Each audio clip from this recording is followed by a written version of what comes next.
Big money, big money.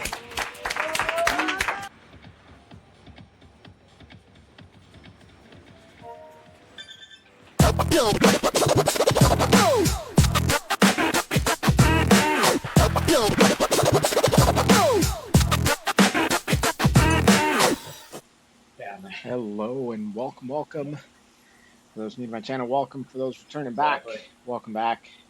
This is another ladder race. And tonight, Team Dirty Crabz is going up against the OTR Swagger team.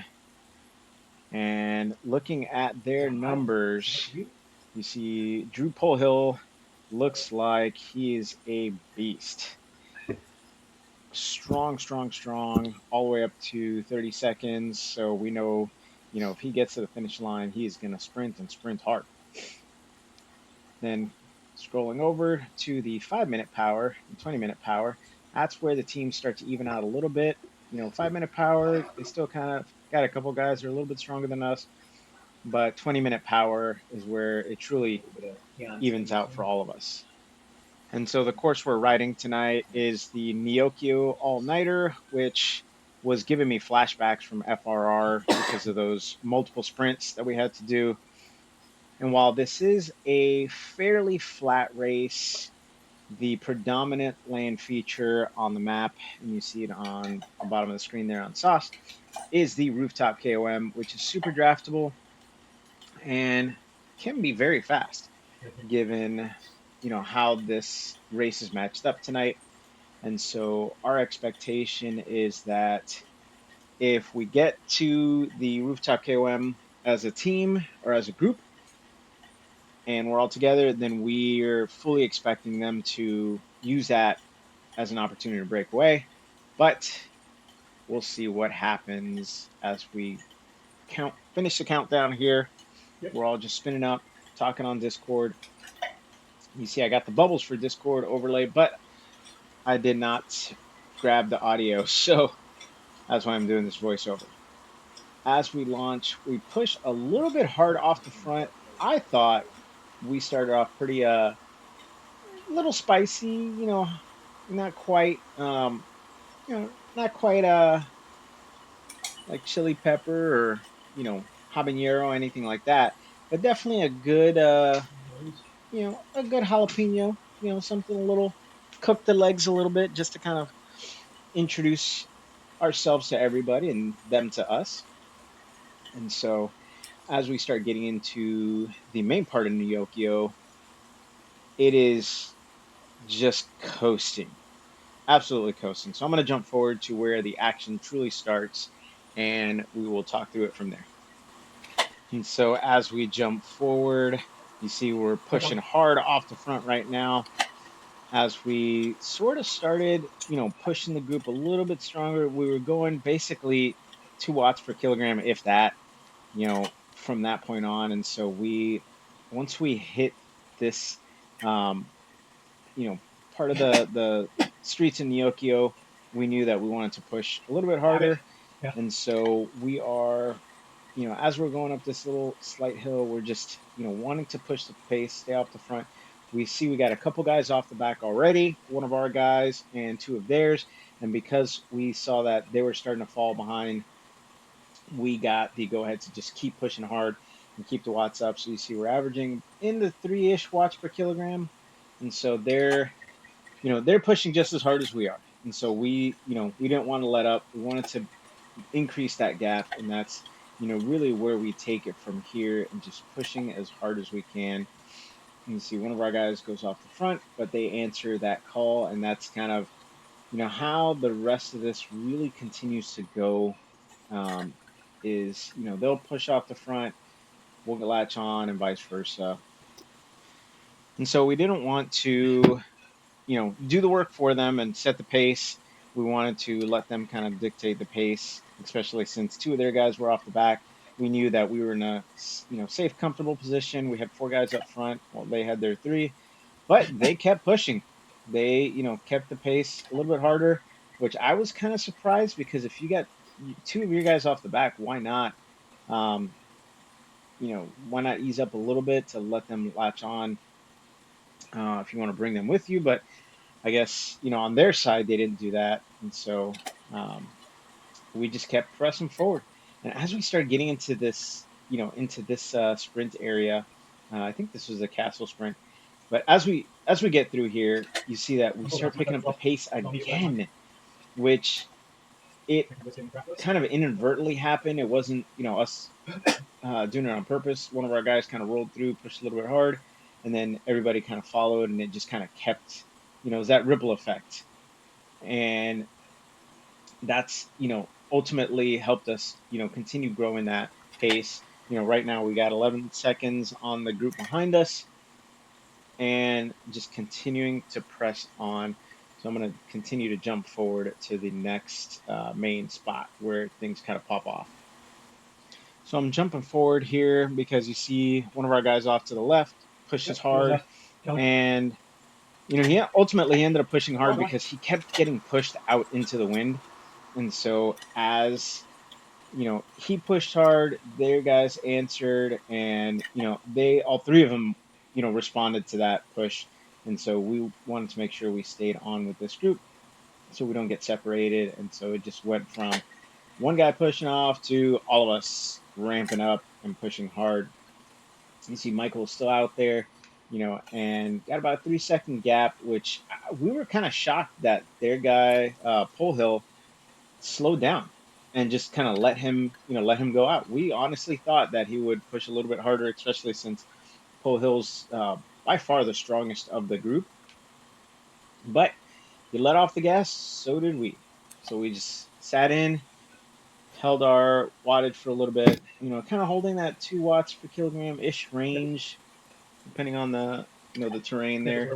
Because again, this map is flat, but not like perfectly flat. So you see, our guy Lewis goes off the front again. They answer and follow, and it's just kind of a trickle effect where we all have to push hard. And as we start pushing up this hill, I see that Keller's struggling a bit behind me. And so you see he pulls up, but he didn't bridge all the way, which I was kind of shocked. So I dart off the front as best I can to bridge. And since I made that gap, I'm looking at Keller and I see Keller is about a second off, but he's not pushing hard to catch on. And so to me, it just looked like Keller was cooked. He just, you know, hanging off the back, out, in the wind, in no man's land, and just not going to make that bridge. So, you see he's about 7, 8 seconds right now, and the gap continues to grow. And at this point, I let the team know that, hey, Keller's done. He's not, it doesn't look like he's going to bridge. So now it is 4-on-2. And so as we started getting closer to the rooftop KOM, you see my camera froze there with probably the most hilarious hilarious view of me, kind of looking like a zombie. But you see, Michael's kind of hanging off the back again, and I'm doing my best to, shift left and right with steering in order to keep him in my draft so he can pull into the group. We don't know what was going on, other than the fact that he doesn't have steering, but it still feels like he was being just cast out, like Zwift was truly against him in this race. And so you see there, I kind of pop out to the left again, and we're doing our best to keep him in our draft because on a race like this, as hard as we're going, he is working double time just to keep up. And so we want to give him as much benefit as possible, as much draft as possible as we're going through this race. So as we're starting to come up to the rooftop KOM, we're talking on Discord and kind of working through how we're going to handle this climb. And again, it's all really the main person that we've targeted is Pole Hill. We know that he's the strongest climber. By far probably the lightest person given the watts per kilogram numbers that he has. So we figured if he goes, then we'll send 1 or 2 guys up and follow. But ultimately, we weren't. Our plan was not race for world domination. Our plan was make the bridge with Pole Hill, make him work as hard as he can, and their other guy Lewis, you know If he's strong enough to pull with pole hill, great, then we all stay together. But if we see that there's a fracture there, then we're going to take advantage of that fracture and keep it moving. So as we start hitting the rooftop KOM, at this point, I'm still feeling very good. And so I hit this first little, pitch, felt good, came up. I'm on the SL8 with the NB 8.9 wheels, which are fantastic. Given that my bike is level 2 now, I'm feeling like, and looking at my wattage, yeah, I'm hitting, 300-400 watts on these little pitches, these inclines, but I'm not feeling like I'm putting a lot of effort to get from level to level. I'm feeling good, feeling like I can hold, I'm holding my pace very well. I'm keeping up with the group, and I'm doing my best to kind of push a little bit extra just to stay on with the group. I didn't want to drop on any part of this climb. And so as we, start getting towards the steeper bit of this climb, knowing that, this is the hardest section that's starting to come up, at this point, I'm planning out when I want to launch my feather because I know that I'm going to need it on this climb. And so we get to go ahead to just push as hard as we can and really see, what's going to happen. So I launched my feather, which was at the worst possible spot because I ended up launching it on a flat part. But, Craig told us to go, so we all just booked it. We see Pole Hills, pushed up front. He's got 4 seconds on us, and we are just uh, like a freight train moving through this part of the climb and going as hard as we can. I am at this point, you see my heart rate climbing into the 180s. I am struggling to really keep on the pace, trying to hold a higher wattage. Again, trying to, build my 5 minute and 20-minute power. As we get to the top, Ryan catches up behind me, and I do my best to latch onto his wheel. Again, pushing hard into the 4.5, 5 watts per kilogram. Once I latch on, do my best to continue to push through, but it is, at this point, I'm gasping for air. It is becoming very hard to stay on. And so we continue to push through. And as we hit this downhill, I'm, you know, it looks fast on the replay because I have it at 2x speed. But looking at the numbers that we were hitting, we were flying down this KOM. We were absolutely booking it, and little by little, we actually were able to pull hill back in, which I was absolutely shocked when I saw that we were getting closer. At that point, I was like a dog on a bone, and I was ready to latch onto his wheel and not let him go because I knew that if we could hold to his wheel, this last part is basically going to go from us holding together. You see, we caught on there.